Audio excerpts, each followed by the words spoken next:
Indo para o Oriente Médio, eu vou retornar aqui alguns pontos pacíficos que me parece que tem que se ter em mente. Um é que sem a atuação da resistência palestina no 7 de outubro, nunca haveria esse debate sobre um Estado palestino.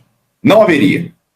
Os palestinos seriam esquecidos, essa pauta cairia no esquecimento e as coisas seriam conduzidas com a barriga e empurradas para a frente até que a expulsão total, a colonização, por exemplo, da Cisjordânia e uma eventual expulsão dos palestinos de Gaza virassem fato consumado, fait accompli, né? Isso por quê? Por causa da aproximação entre Israel e os Estados Árabes, né? Que foi cortada por esse tipo, pela ação ali da resistência palestina, mas deixa repercussões que a gente tem visto agora com essa questão iraniana, com a questão das escaramuças iranianas. Não dá para levar a sério qualquer declaração dos Estados Unidos em relação a uma estatalidade palestina. A gente acabou de ver aí a votação deles, e a gente viu, inclusive, pelo Intercept, que eles estavam, inclusive, usando o Equador do Daniel Noboa como lobista para pressionar outros países a votarem contra a estatalidade palestina. As pessoas não podem se confundir com tomadas de distância dos Estados Unidos em relação a Israel, porque isso não passa de uma questão de imagem. Está todo mundo vendo massacre de palestinos, genocídio palestino praticado por Israel. Isso caiu nas redes sociais, está aí o bem que faz, por exemplo, o Twitter e outras redes sociais. Está todo mundo vendo isso e os Estados Unidos têm que tomar uma certa distância. Mas a verdadeira distância que os Estados Unidos tomam não é em relação a Israel em si, e sim em relação a Netanyahu, porque o Netanyahu é uma figura com carreira política encerrada, ele é um zumbi político, e ele é mantido no poder exatamente para que ele seja o cara que vai continuar conduzindo o genocídio palestino, porque ninguém mais vai querer ocupar esse lugar. Por quê? Porque até mesmo a chamada oposição israelense ao Likud também é racista em relação aos palestinos, também é a favor da continuidade dessas operações, né? Essas críticas que são feitas em relação ao Netanyahu é porque o Netanyahu é um cara sacrificado, ele já é um cara sacrificável, ele é um cara que já é um bode expiatório. E não é nada além disso. Até porque as pessoas não levam em consideração o fato de que a opinião pública israelense é favorável à continuidade da guerra. A opinião pública israelense é anti-Netanyahu e pró-guerra. Esse é o fato em relação ao que está acontecendo ali no chão, né? Senão, é algo que não teria mais como ter continuidade.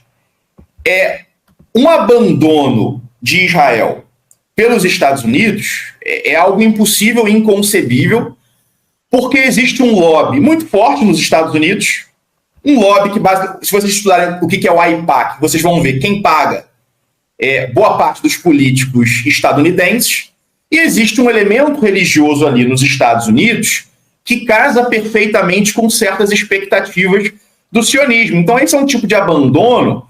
Se a gente pensar em abandono total, é o tipo de coisa que não vai acontecer. E tirando isso, um outro ponto que eu acho fundamental, que é a questão da Rússia. A Rússia ela tem sido um elemento geopolítico central no Oriente Médio, especialmente no que concerne a Rússia, a Israel, há uns 30 anos, mais ou menos, mais até, na verdade.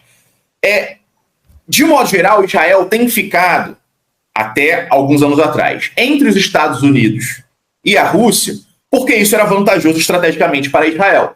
Tal como era vantajoso estrategicamente para a Rússia utilizar a sua influência sobre o fato de que uma parte considerável da população israelense tem origem russa ou soviética, para tentar ali influenciar a política interna e externa de Israel. Só que, de 2 anos para cá, isso acabou, tá? Eu sei que existem outras pessoas que vão dizer que Israel e a Rússia são amigos eternos, e por aí vai, que a Rússia é pró-Israel, etc.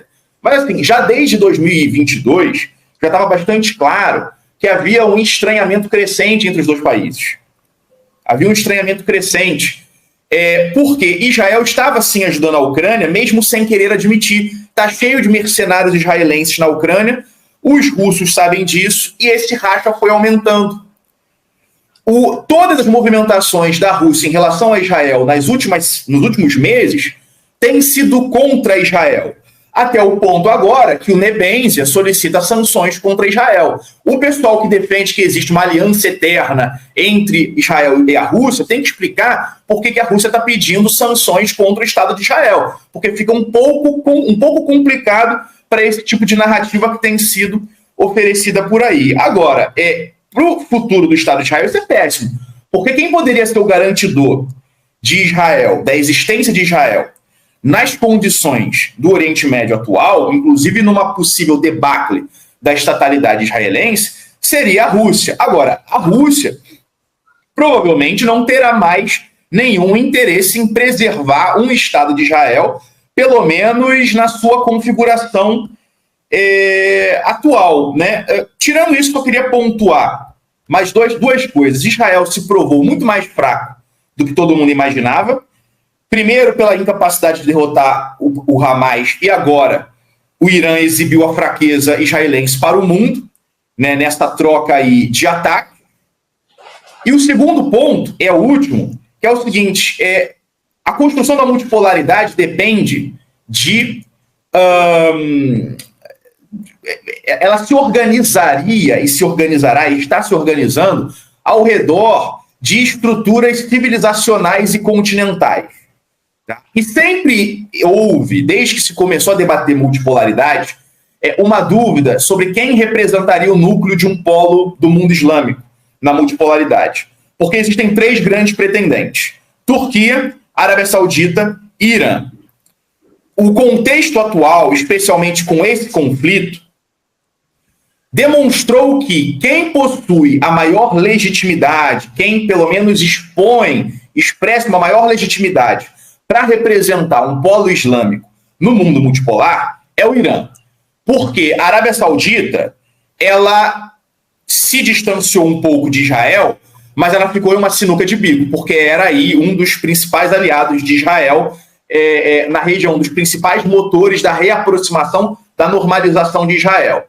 Mas aí, por causa dos BRICS, ficou em uma sinuca de bico, agora não sabe exatamente para onde ir. E a Turquia, por sua vez, faz comércio escondido com Israel, continua vendendo petróleo para o Estado de Israel, o que tem representado aí, inclusive, a crise política do Erdogan.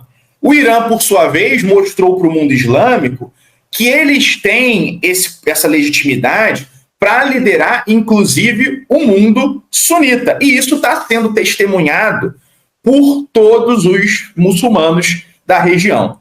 Era só isso que eu queria comentar. Eu agradeço aqui o espaço. Uma boa tarde a todo mundo. E é isso, pessoal. Deem like, compartilhem e divulguem aí.